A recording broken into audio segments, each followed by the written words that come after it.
ঈদুল আজহা আমাদের দোরগোড়ায় উপস্থিত হয়ে গেছে। ঈদুল আজহা রাসূল আকরাম সাল্লাল্লাহু আলাইহি সাল্লামের যে সমস্ত সুন্নাহ রয়েছে এবং যে সমস্ত মুস্তাহাব রয়েছে, সালাফ থেকে বর্ণিত যে সমস্ত আমল রয়েছে, সে সমস্ত আমলগুলো আজ আমরা আলোকপাত করতে চাই।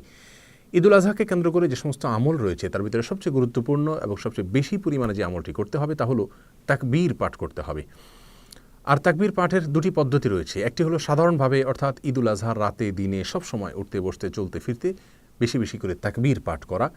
রাসূল আকরাম সাল্লাল্লাহু আলাইহি সাল্লাম বলেছেন, ফাকসিরু ফিহিন্না মিনাত তাকবীরি ওয়াত তাহলিলি ওয়াত তাহমিদি। তোমরা জিলহজের প্রথম দশকের প্রত্যেকটা দিনে, যার ভিতরে ঈদের দিনও শামিল আছে, এই দিনগুলোতে তোমরা বেশি বেশি তাকবীর, তাহলিল, তাহমিদ পাঠ করো। তাকবীর মানে আল্লাহর ব্রত বর্ণনা করো, আল্লাহু আকবার বলো। তাহলিল মানে লা ইলাহা ইল্লাল্লাহ বলো। তাহমিদ মানে আল্লাহর প্রশংসা করো। আর এই তাকবীর, তাহমিদ, তাহলিল সবগুলোকে একসঙ্গে হাদিসে বিভিন্ন ভাষায় বলার ব্যাপারে পরামর্শ দেওয়া হয়েছে এবং নির্দেশনা দেওয়া হয়েছে। তার একটি হলো আব্দুল্লাহ ইবনে মাসউদ থেকে বর্ণিত, আল্লাহু আকবার, আল্লাহু আকবার, লা ইলাহা ইল্লাল্লাহু ওয়াল্লাহু আকবার, আল্লাহু আকবার ওয়ালিল্লাহিল হামদ। এর বাইরে আরও বিভিন্ন ভাষা এক্ষেত্রে বর্ণিত হয়েছে, যেমন আল্লাহু আকবার, আল্লাহু আকবার, আল্লাহু আকবার, লা ইলাহা ইল্লাল্লাহু, আল্লাহু আকবার, আল্লাহু আকবার ওয়ালিল্লাহিল হামদ। শুধুমাত্র শুরুতে আল্লাহু আকবার 3 বার বলা আছে। এর যে কোনোটি আমরা করলে ইনশাআল্লাহ তাকবীর, তাহলিল, তাহমিদের আমলটি হয়ে যাবে। তাহলে ঈদ উপলক্ষে, ঈদুল আজহা উপলক্ষে আমরা দিনে রাতে বেশি থেকে বেশি তাকবীর সাধারণভাবে আমরা পড়তে থাকব।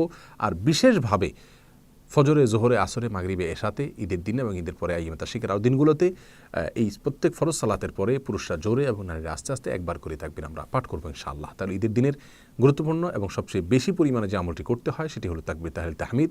সাধারণভাবে সবসময় পড়তে হয় আর 5 ওয়াক্ত সালাতের পরে পড়তে হয়, এটি আমরা জানলাম। আর দ্বিতীয় আমল হলো ঈদুল আজহায় ঈদের সালাতের আগে কোনো কিছু না খাওয়া। এক্ষেত্রে তিরমিজি বর্ণিত হাদিসে রাসূল আকরাম সাল্লাল্লাহু আলাইহি সাল্লাম বলেছেন, ঈদুল আজহাতে কেউ যেন কোনো কিছু না খায় হাত্তা ইউসাল্লিয়া, ঈদের সালাত পড়ার আগ পর্যন্ত। কোনো বর্ণনা আসছে হাত্তা ইউদাহিয়া, কোরবানি করার আগ পর্যন্ত।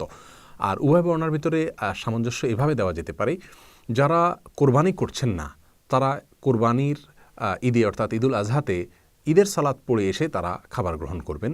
এটা তাদের জন্য মুস্তাহাব হবে, সুন্নাহ হবে। আর যারা কোরবানি করছেন তাদের জন্য উত্তম হবে, মুস্তাহাব হবে কোরবানির গোশত দিয়ে দিনের প্রথম খাবার গ্রহণ করা। যেহেতু কোরবানি গোশত এটা আল্লাহ সুবহানাহু ওয়া তাআলার পক্ষ থেকে আমাদের জন্য উপঢৌকন, এটা আমাদের জন্য আল্লাহ সুবহানাহু ওয়া তাআলার পক্ষ থেকে হাদিয়া এবং উপহার। কারণ আল্লাহর জন্য যে কোনো কিছু দান করলে সেটা আল্লাহ সুবহানাহু ওয়া তাআলার পক্ষ থেকে গরিবকে দান করে দিতে হয়, কিন্তু কোরবানির গোশতটা ব্যতিক্রম। আল্লাহ সুবহানাহু ওয়া তাআলার জন্য আমরা কোরবানি করি, তারপর আল্লাহ সুবহানাহু ওয়া তাআলা সেটি আমাদেরকে খাওয়ার জন্য অনুমোদন দিয়ে থাকেন ঈদের দিন উপলক্ষে। এটা আল্লাহ সুবহানাহু ওয়া তাআলার পক্ষ থেকে হাদিয়া। বিধায় আল্লাহর এই হাদিয়াকে দিনের প্রথম খাবার হিসাবে গ্রহণ করা উত্তম এবং মুস্তাহাব। এটি ঈদুল আজহার দ্বিতীয় সুন্নাহ। তৃতীয় সুন্নাহ হলো যার যা পোশাক আছে তার ভিতরে উত্তম পোশাক, সুন্দর পোশাক ঈদ উপলক্ষে পরিধান করা, এটা সুন্নাহ। এবং উমর রাদিয়াল্লাহু তাআলা আনহু থেকে বর্ণিত, তিনি রাসূল আকরাম সাল্লাল্লাহু আলাইহি সাল্লামকে ঈদের দিন উপলক্ষে, ঈদ উপলক্ষে পরার জন্য একটি নতুন পোশাক তার জন্য তিনি খরিদ করে দিয়েছেন। রাসূল আকরাম সাল্লাল্লাহু আলাইহি সাল্লাম ওই পোশাকটিতে বিশেষ সমস্যার কারণে তিনি ওইটাকে অস্বীকার করলেও ঈদের দিনে এই ঈদ বা ঈদকে কেন্দ্র করে নতুন পোশাক বা ভালো পোশাক পরিধান করার যে কালচার তখন ছিল এবং উমর রাদিয়াল্লাহু তাআলা আনহু যেটি করেছেন সেটিকে রাসূল আকরাম অস্বীকার করেননি। অতএব এখান থেকে প্রমাণ হয় যে ঈদের দিন উপলক্ষে উত্তম পোশাক পরিধান করা এটা উত্তম এবং ভালো কাজ। 4 নম্বর আমল হলো ঈদের দিন উপলক্ষে গোসল করা। আব্দুল্লাহ ইবনে ওমর রাদিয়াল্লাহু তাআলা থেকে ঈদের দিন উপলক্ষে গোসল করার বিষয়টি প্রমাণিত। এছাড়া এই দিনে মানুষের গ্যাদারিং হয়ে থাকে, গোসল করে ফ্রেশ হয়ে যদি মানুষ আসে তাহলে ঘামের বা দুর্গন্ধে অন্য কষ্ট হবে না। জুমার দিনে যেমন রাসূল সাল্লাল্লাহু আলাইহি ওয়াসাল্লাম বলেছেন, বিশিষ্ট তাবী সাঈদ ইবনে মুসাইয়িব রাহিমাহুল্লাহ ঈদের সুন্নাহর ভিতরে গোসল করাকে অন্তর্ভুক্ত করেছেন। বিধায় ঈদের দিন উপলক্ষে ঈদুল আজহাতে ফিতরে উভয় ঈদে গোসল করা এটা গুরুত্বপূর্ণ একটি মুস্তাহাব বলা যেতে পারে।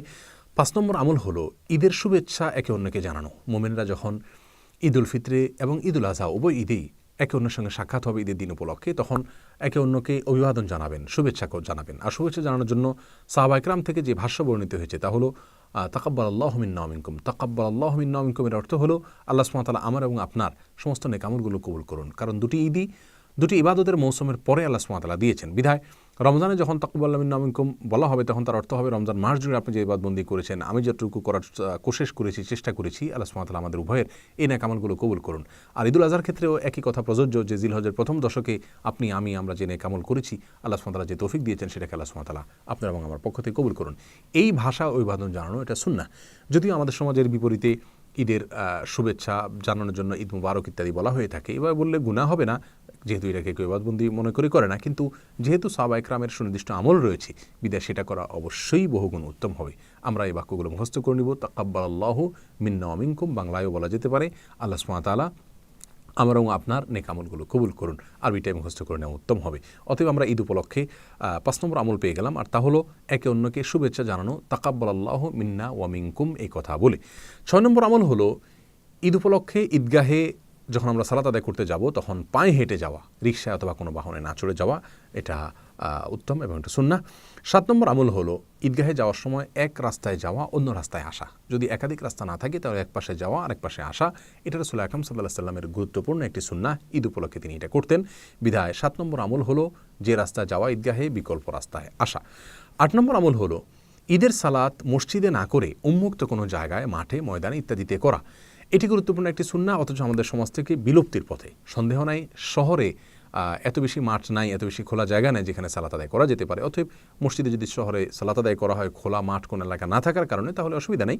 কিন্তু যে এলাকায় খোলা মাঠ আছে সেখানে খোলা মাঠে এই সালাত আদায় করা উচিত। অনেক সময় এটা আমাদের কাছে ভেজাল হয়, সেখানে আবার নতুন করে অ্যারেঞ্জ করতে হয়, সেজন্য আমরা করি না, অথচ এটি সুন্নাহ। রাসূল আকরাম সাল্লাল্লাহু আলাইহি ওয়াসাল্লাম মসজিদে নববীতে ঈদের সালাত না পড়ে বাইরে পড়েছেন, অথচ মসজিদে নববীতে সালাত আদায় করলে এক রাকাতে 1000 রাকাতের সওয়াব, 2 রাকাতে তিনি 2000 রাকাতের সওয়াব পেতেন। সেটা তিনি বাদ দিয়ে বাইরে গিয়ে সালাত আদায় করেছেন। বিধায় বোঝা গেল যে এই দিনে মসজিদে সালাত আদায় না করে ঈদের দিনে ঈদের সালাত উন্মুক্ত কোনো জায়গায়, মাঠে ময়দানে পড়া উত্তম। তবে শহর এলাকাগুলোতে দেখা যায় অনেক সময় রাস্তা বন্ধ করে, মানুষের চলাচলের পথ বন্ধ করে তারপর সালাত আদায় করা হয়। সেটা না করে মসজিদে করা বরং উত্তম হবে। যাই হোক, তাহলে ঈদের দিনের গুরুত্বপূর্ণ আরেকটি সুন্নাহ, 8 নম্বর সুন্নাহ হলো ঈদের সালাত ঈদগাহে আদায় করা, উন্মুক্ত জায়গায়, মাঠে ময়দানে আদায় করা, মসজিদে না করা। যদি বৃষ্টির কারণে বা জায়গা না থাকার কারণে মসজিদে করা হয় তাহলে অসুবিধা নাই ইনশাআল্লাহ। 9 নম্বর আমল হলো ঈদ উপলক্ষে মেয়েদেরকে ঈদগাহে নিয়ে আসা। এটি আমাদের সমাজ থেকে একেবারে বিদায় হয়ে যাওয়া একটি গুরুত্বপূর্ণ সুন্নাহ।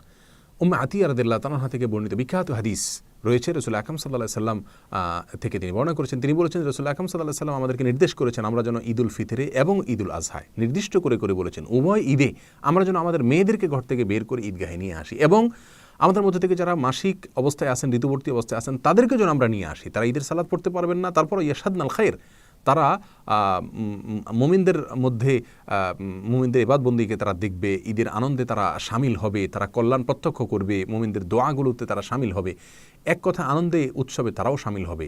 মাসিক অবস্থায়ও যেন তারা আসে, এবং যুবতী এবং অল্পবয়স্ক মেয়ে তারাও যেন আসে, সব বয়সের মেয়েরা যেন আসে।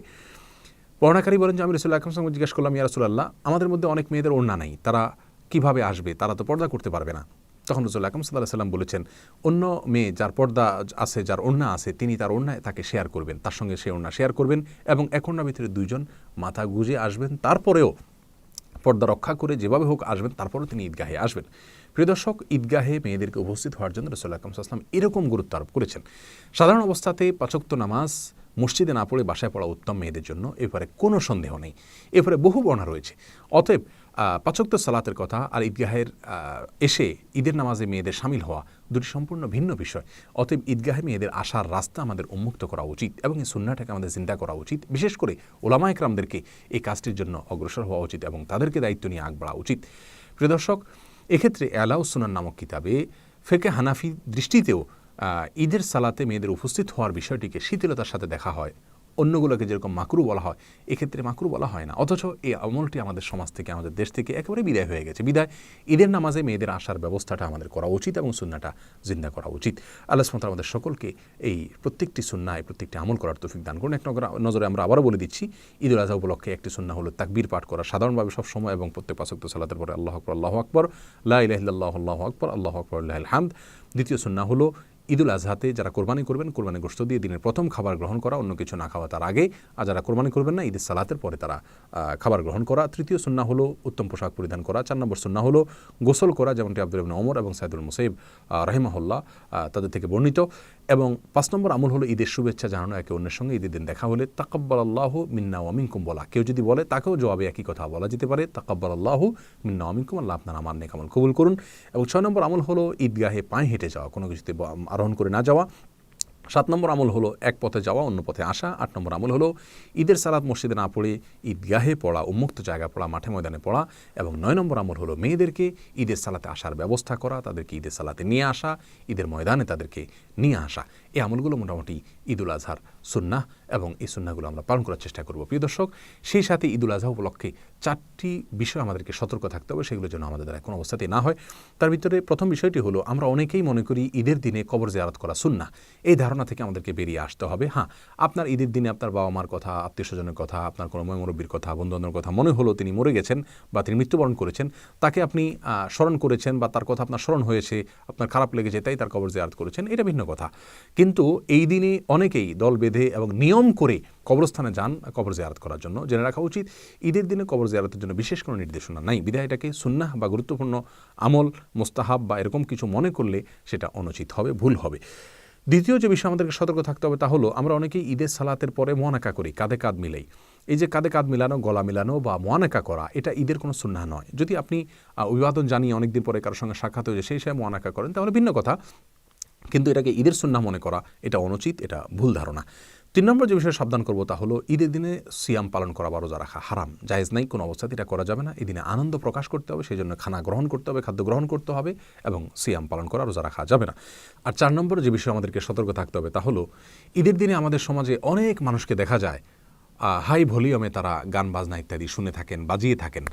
আবার অনেককে দেখা যায় যে তারা নারী পুরুষ একসাথে ঢলাঢলি করে মেশামেশি করে তারা বের হয়ে থাকেন রাস্তাঘাটে। নারীরা অশ্লীল এবং খোলামেলা পোশাকে তারা বের হন এবং একে অন্যে নিজেরা আড্ডাবাজি করতে থাকেন হারামভাবে। নারী পুরুষ একসাথে পর্দার বিধানকে লঙ্ঘন করে এবং অশ্লীলতা করে তারা ঈদের দিন বের হয়ে থাকেন। প্রিয় দর্শক, ঈদ আল্লাহ সুবহানাহু ওয়া তাআলার পক্ষ থেকে উপহার, আল্লাহ সুবহানাহু ওয়া তাআলার পক্ষ থেকে বিশেষ নিয়ামত। আর এই দিনে আল্লাহ সুবহানাহু ওয়া তাআলার বিশেষভাবে আল্লাহর অবাধ্য হওয়া এবং বিশেষভাবে আল্লাহর নাফরমানি করা, এটা কোনো অবস্থাতে একজন মুমিনের চরিত্র হতে পারে না। বিধায় ঈদের দিনে গান বাদ্য ইত্যাদি বাজানো, অশ্লীল পোশাক পরে বের হওয়া, নারী পুরুষ একসাথে ঢলাঢলি করা, মেশামেশি করা, মেলামেশি করা এবং পর্দার বিধানকে লঙ্ঘন করা, যেটা অন্য সময় আমরা অনেকে করি না অথচ ঈদের দিন করে থাকি, এটা থেকে আমাদেরকে বেরিয়ে আসতে হবে। এই অসুস্থ কালচার থেকে, এই অসুস্থ চেতনা থেকে, অসুস্থ সংস্কৃতি থেকে, এই বদভ্যাস থেকে আমাদেরকে বেরিয়ে আসতে হবে এবং আল্লাহর জন্য আমাদের প্রত্যেককে আমাদের ঈদগুলোকে পবিত্রতার সাথে আমাদের পালন করতে হবে। বিধায় এ বিষয়ে আমরা সতর্ক থাকি। প্রিয় দর্শক, ঈদের যে সুন্নাহগুলো রয়েছে, মুস্তাহাবগুলো রয়েছে, আসুন সেগুলোকে আমরা পালন করার চেষ্টা করি। সেই সাথে যে 4টি বিষয় আমরা সতর্ক থাকতে হবে, সে বিষয়ে আমরা সতর্ক থাকার চেষ্টা করি। এই 4টি ভুল এবং অন্যায় যেন আমাদের দ্বারা না হয়, আল্লাহ সুবহানাহু ওয়া তাআলা আমাদের সকলকে সেই তৌফিক দান করুন। আসসালামু আলাইকুম ওয়া রাহমাতুল্লাহি ওয়া বারাকাতুহু।